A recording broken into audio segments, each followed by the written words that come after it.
Bintang ini benar-benar karpet. Setelah dia meninggal, dia dibawa ke sebuah ruangan untuk dikuburkan.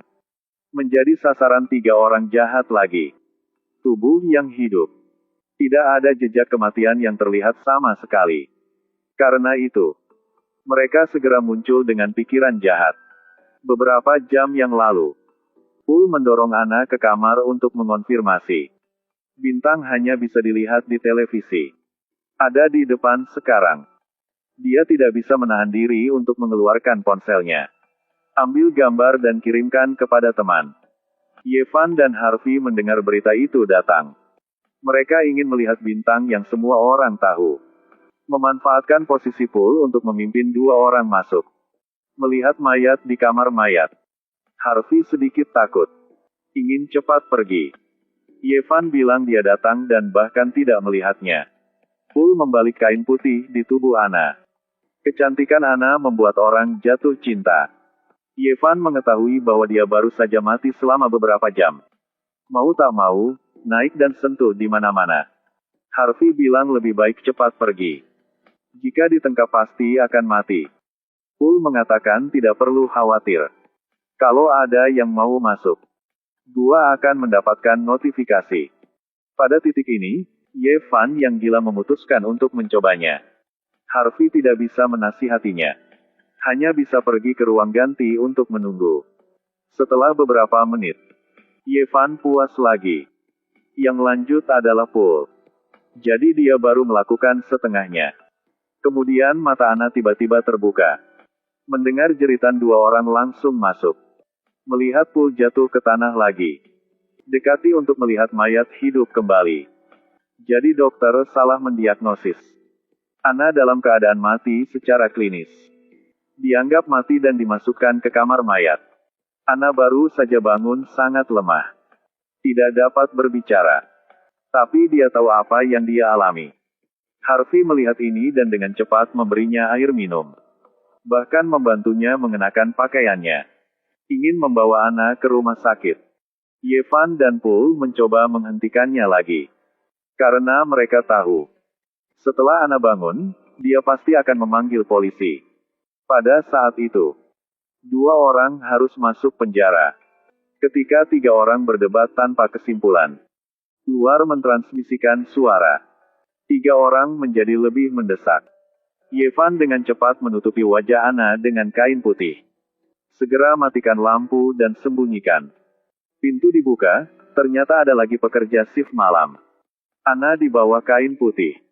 Tahu ini satu-satunya kesempatan dia untuk meminta bantuan. Tapi tetap dalam keadaan kematian janin palsu untuk waktu yang lama. Membuatnya tidak bisa bergerak. Tenggorokan hanya bisa mengeluarkan suara samar. Staf yang memakai headphone tidak bisa mendengar sama sekali.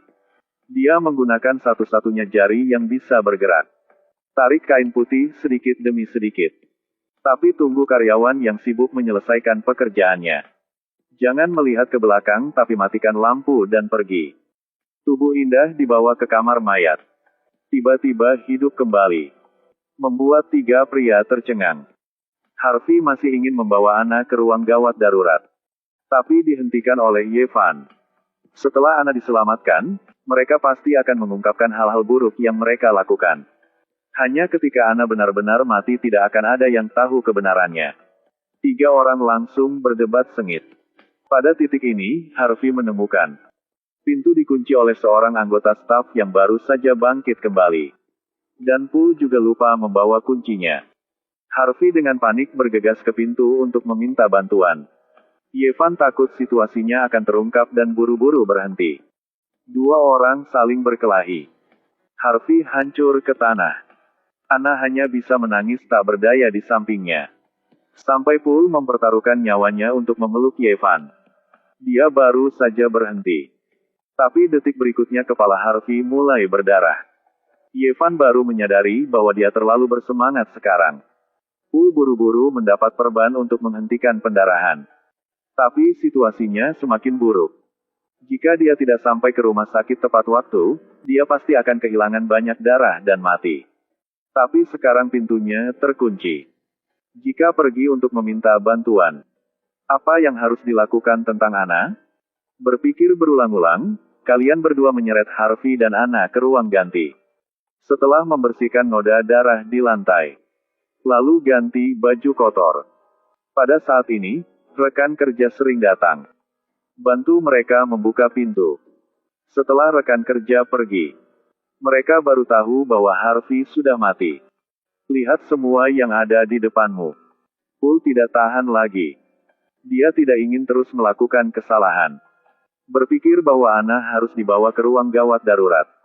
Tapi Yevan dengan tegas mengajar dan berkata, "Dari luar, Anna sudah mati.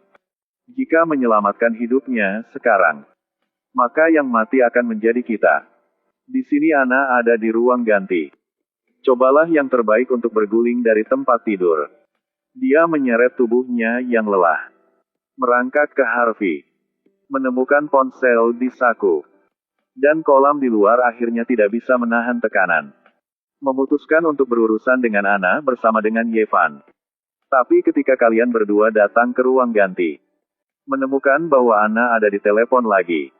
Anna bilang panggil saja ayahnya. Menyuruhnya datang menjemput dia. Tidak pernah menyebutkan hal lain. Cerita telah jadi seperti ini. Mereka hanya bisa setuju untuk melepaskan orang. Tapi saat mendorong gerobak ke pintu, telepon berdering lagi. Jadi Anna menipu mereka. Telepon tidak pernah dihubungi. Ini memanggil nomor yang tidak dikenal. Yevan marah dan menutup telepon. Dorong Anna kembali ke kamar mayat. Lalu pukul dia dengan kasar. Tidak peduli berapa banyak Anna memohon, tidak ada berhasil. Kemudian Yevan keluar untuk mencari kotak tempat mayat itu disembunyikan. Paul bertugas menangani noda darah. Anna tahu kesempatannya telah datang. Dia merobek lakban. Lepaskan tali di kaki. Tapi dia baru saja bangun dari tempat tidur. Tubuh jatuh ke tanah seperti sengatan listrik. Kakinya tidak memiliki kekuatan sama sekali. Tetapi mau gimana pun harus merangkak.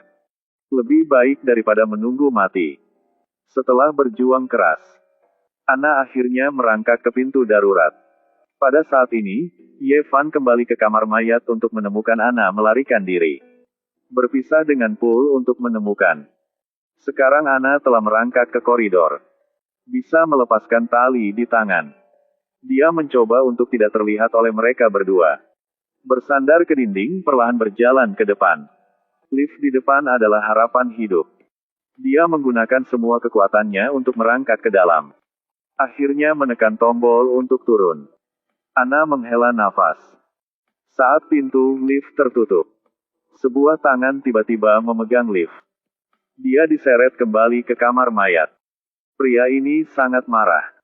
Memutuskan untuk membunuhnya di tempat. Anna terbaring putus asa di tanah gemetar. Tapi Paul tidak bisa. Yevan melihat itu. Langsung tarik tangannya. Tutup mulut Anna. Anna sangat cepat berhenti bernapas.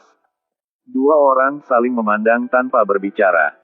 Mereka tahu ini sudah kehidupan manusia kedua. Tapi tetap menghibur diri sendiri. Anna sudah mati. Sekarang rawat saja tubuhnya. Hidup bisa kembali normal. Hal-hal jahat yang mereka lakukan tidak akan ada yang tahu. Dua orang terbanyak yang Anna pergi tidur. Lalu taruh tubuh Harvey di tempat sampah.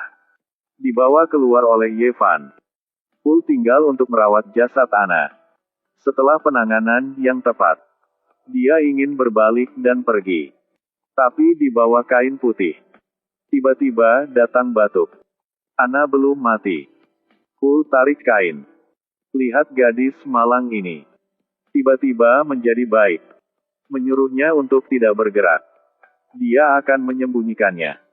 Setelah Yevan kembali. Buka handuk lagi untuk konfirmasi. Kemudian mereka berdua pergi dengan selamat. Tapi ketika pergi ke lift, Yevan menemukan dia telah menjatuhkan sesuatu. Segera kembali untuk mencari. Baru saja mendorong pintu terbuka. Langsung melihat Anna berganti pakaian. Pada saat ini, Yevan tiba-tiba mengerti. Paul dan Anna kerja sama. Langsung meremas leher Paul. Tapi sekarang Anna telah pulih sepenuhnya. Dia mengambil gunting dan menusuk Yevan dari belakang. Ditusuk beberapa kali. Akhiri hidup orang jahat ini dengan tangannya sendiri. Menakuti Pul. Tidak bisa percaya gadis di depan. Tapi detik berikutnya, gunting menusuk perutnya. Ana tidak memaafkan Pul. Kedua nama harus membayar untuk tindakan mereka. Film berakhir di sini. Ini adalah film murah. Semua adegan diambil di ruangan gelap yang dingin. Pemeran utama hanya 4 orang. Tetapi dalam kondisi seperti itu, sekali lagi ungkapkan semua keburukan kemanusiaan manusia. Oke, film minggu ini berakhir di sini.